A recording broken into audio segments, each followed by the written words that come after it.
Welcome to Abi TV. கற்றாழைனால உடலுக்கு எவ்வளவு நல்லது இருக்கோ அந்த அளவுக்கு பக்க விளைவுகளும் அதிகமா இருக்கு.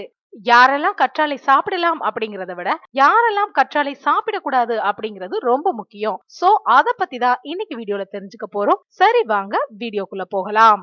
அழகுக்காக வீட்டுல வளர்க்கப்படுற செடிதான் கற்றாழை. ஆனா அதோட ஆரோக்கிய நன்மைகள் ரொம்பவுமே பிரபலமாயிட்டு வர்றதுனால அழகுக்காக வளர்க்கப்பட்ட இந்த செடி இன்னைக்கு ஆரோக்கியத்தை அதிகரிக்கவும் பயன்படுத்தப்படுது. இத பராமரிக்கிறது ரொம்ப ஈஸி. செடிக்கு நிறைய தண்ணீர் ஊற்ற வேண்டிய அவசியமும் இல்லை. அழிவில்லாத ஒரு செடி அப்படின்னு கூட இதுக்கு ஒரு பெயர் இருக்கு. சரி, முதல்ல கற்றாழையில என்னென்ன பொருட்கள் எல்லாம் தயாரிக்கலாம் அப்படின்னு பார்க்கலாம். கற்றாழை சாறு, கற்றாழை ஜெல், கற்றாழை பவுடர், கற்றாழை மாத்திரை இவ்வளவும் தயாரிச்சு மார்க்கெட்ல சேல்ஸ் ஆகிட்டு வருது.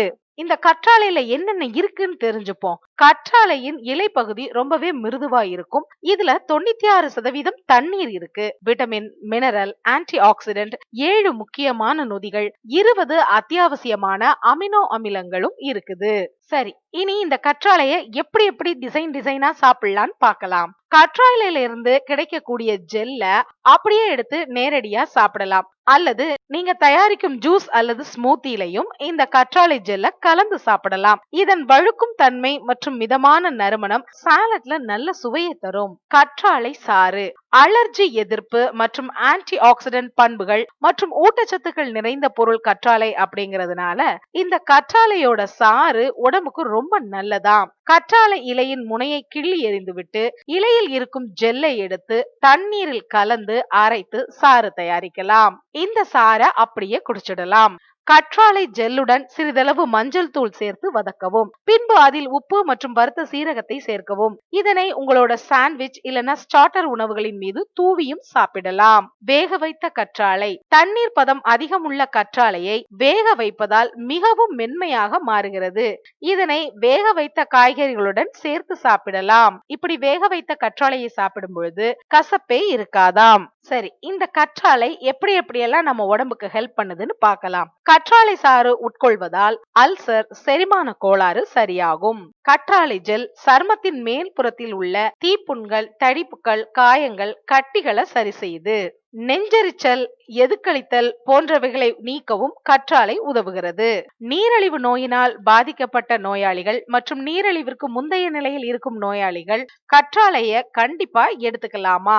சுகரை குறைக்கிறதுக்கு ரொம்ப உதவுதாம். கற்றாழை பவுடரை தினமும் பற்கள்ல தேய்க்கிறதுனால வாயில இருக்கிற தொற்று பாதிப்பு, வாய் அல்சர், பல்லுல உள்ள குழி இதெல்லாம் சரியாகுதாம். பற்களின் ஈர்களும் பலமாகுதாம். ஒவ்வொரு முறையும் கற்றாழை சாறை பருகுவதற்கு முன்பு ஒரு மடக்கு கற்றாழை சாறை வாயில ஊத்தி நல்லா கொப்பளிக்கணுமா? அப்படின்னா பல் நோய்கள்லாம் சரியாகுமாம். 4 முதல் 6 வாரங்கள் தினமும் 2 வேளை தலைக்கு கற்றாழை சாறை தேய்த்து குளிப்பதன் மூலம் பொடுகு தொல்லையில் இருந்து நிவாரணம் பெறலாம். கற்றாழை இலையில எவ்வளவு நன்மை இருக்கோ அந்த அளவுக்கு பக்க விளைவுகளும் இருக்கத்தான் செய்யுது. ஏதாவது நோய்க்கு மருந்து எடுத்துக்கொள்றவங்க கற்றாழைய பயன்படுத்துறதுக்கு முன்னாடி மருத்துவரின் ஆலோசனையை பெற்றே கற்றாழையை பயன்படுத்த வேண்டும்.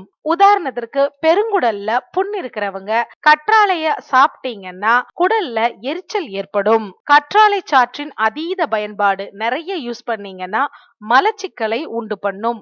மூல நோய் உள்ளவர்கள் கற்றாழையை பயன்படுத்தினால் நிலைமை மேலும் மோசமாகும். தாய்ப்பால் கொடுக்கும் தாய்மார்களும் 12 வயதுக்கு உட்பட்ட குழந்தைகளும் அதிக அளவு கற்றாழைய பயன்படுத்த கூடாது. ஏன்னா அது வயிற்றுப்போக்கை உண்டு பண்ணும். இதய நோய் உள்ளவங்களும் கண்டிப்பா கற்றாழைய எடுத்துக்கொள்ள கூடாது. பதப்படுத்தப்படாத கற்றாழை சாறை எடுத்துக்கொள்வதனால உடல்ல சில பாதிப்புகளை ஏற்படுத்தலாம். இதன் மூலம் சிறுநீரின் நிறம் பிங்க் அல்லது சிவப்பு நிறமா மாறிடும். குழந்தைகள் மற்றும் வயதானவர்களுக்கு கற்றாழை லாக்டஸ் கொடுப்பது பரிந்துரைக்கப்படல. ஏன்னா கற்றாழை பொட்டாசியத்தோட அளவை நம்ம உடம்புல குறைக்குதான். இதனால உடல் பலவீனம், ஒழுங்கற்ற இதய துடிப்பு, மென்மையான தசைகள் போன்ற பாதிப்பு உண்டாகுமா. அளவுக்கு அதிகமா கற்றாழை சாறை குடிப்பதன் மூலம் குடல் புற்றுநோய் ஏற்படும் அபாயம் கூட இருக்குதாம். அறுவை சிகிச்சை செய்ய இருக்கிறவங்க 2 வாரத்துக்கு முன்பாகவே கற்றாழை சாறு பயன்படுத்துவதை நிறுத்தி கொள்ளணும்.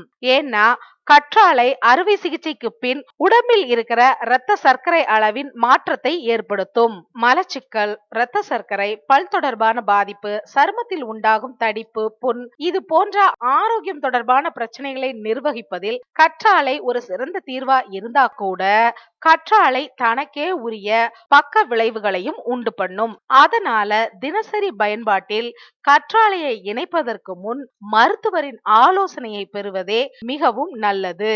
அதனால அவங்க சொன்னாங்க இவங்க சொன்னாங்கன்னு சும்மா கற்றாழையை எடுத்து பயன்படுத்த ஆரம்பிச்சிடாதீங்க. என்ன நேயர்களே, இன்னைக்கு வீடியோல கற்றாழை எவ்வளவு நன்மை பயக்குமோ அந்த அளவுக்கு ஆபத்தையும் ஏற்படுத்தும்ங்கிறத தெரிஞ்சிருப்பீங்கன்னு நினைக்கிறேன். இந்த வீடியோ உங்களுக்கு பிடிச்சிருந்துச்சுன்னா லைக் பண்ணுங்க. மத்தவங்களுக்கும் பயனுள்ளதா இருக்கும்னு நினைச்சீங்கன்னா ஷேர் பண்ணுங்க. நம்ம சேனலை ஃபர்ஸ்ட் டைம் பாக்குறீங்கன்னா இது வரைக்கும் சப்ஸ்கிரைப் பண்ணாதவங்க சப்ஸ்கிரைப் பண்ணுங்க. தேங்க்ஸ் ஃபார் வாட்சிங்.